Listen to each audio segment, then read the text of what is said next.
Week 5, Thursday night, we've got Chicago Bears taking on the Washington Commanders. The Manders favored by 6.5. The over-under is 44.5.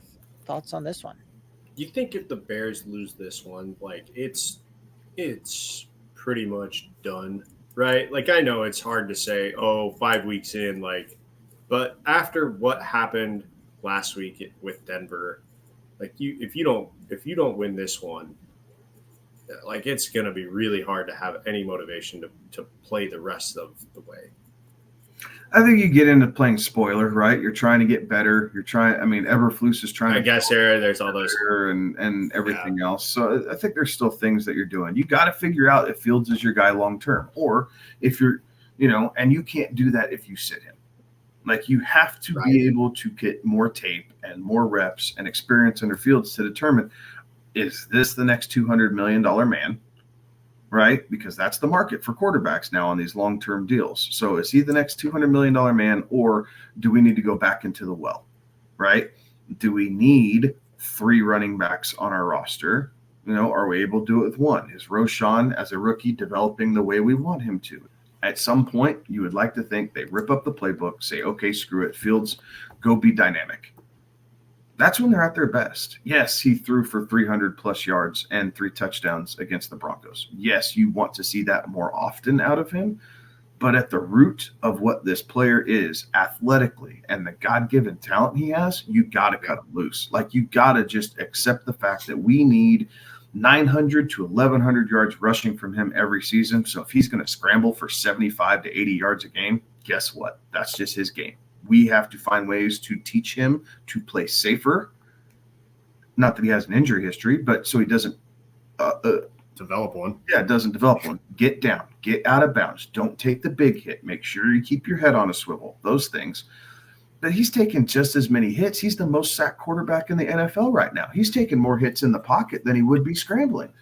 So, anyways, I get into this game. I am going to go with.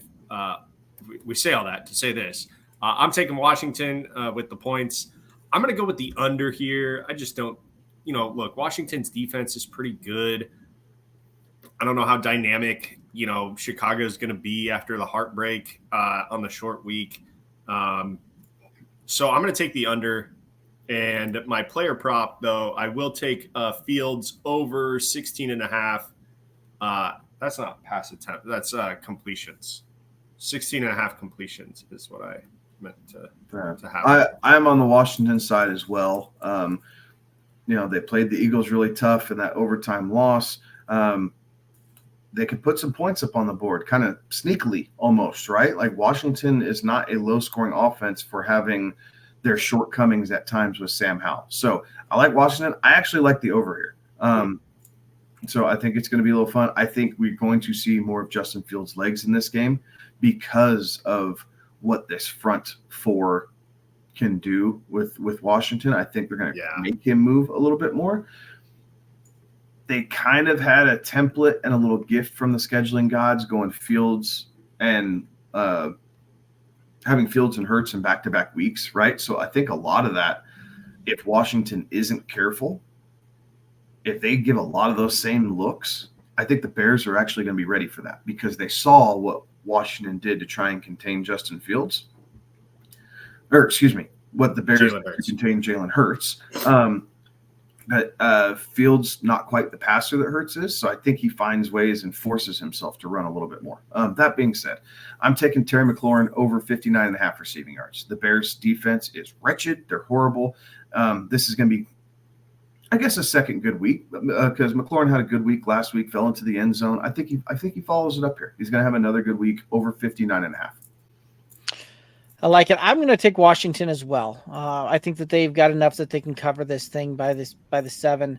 And actually, I would shop both of these lines around. You can find those things more favorable on that one. I actually got Washington 5.5 earlier tonight. Even more. Even more. Also, the over-under, I'm going to take the over on this one. I actually found the over at 44, so like a straight 44, which that hook, if you're going over, take the lower points total, even if it's just the hook. So the push, right? Like right. it gives you a buffer. Right. The parlay It's- helper is what I call it's that in when it doesn't have play. a hook. As far as the prop goes, Brian Robinson, I'm going to take him to go over 63.5 rushing yards. That one seems pretty low hanging fruit here. And I think you're right. I think this is one of those that we're going to see the Manders come out and just kind of, not going to surprise me when we see the Manders put up a 30 burger by themselves. And I think we see the Bears do just enough to get to that 14 to 20-ish point range on this thing. So I think we see points not at a premium here. Just everybody gets them. You get points, they get points, everybody gets points here on Thursday Night Football.